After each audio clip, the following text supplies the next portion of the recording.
वक्त नहीं रुकता, लेकिन कभी कभी हम रुक जाते हैं। कभी कहीं सुर्ख ईंटों के आंगन में, कभी बावर्ची खाने में चूल्हे के पास, कभी ऐसे ही रात को छत पे लेटे हुए तारे गिनते हुए।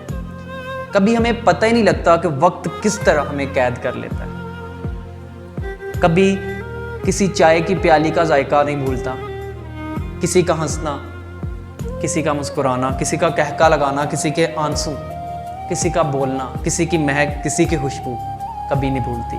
पुरानी यादों पे नई यादों को सजाना एक बहुत मुश्किल काम है, बहुत ही ज़्यादा मुश्किल काम है। लेकिन हाँ, वक्त नहीं रुकता, हम लोग रुक जाते हैं और इन्हीं यादों के अंदर ही ज़िंदगी हमारे पास से गुजर जाती है। अगर ज़िंदगी को हकीकी मानों में इंजॉय करना चाहते हो ना और जीना चाहते हो, तो हर फैसले को अल्लाह का फैसला मानो। हर यकीन को, हर आसाइश को, हर गरीबी को, हर टूटने को, हर दफ़ा जुड़ने को अल्लाह का फैसला मानो।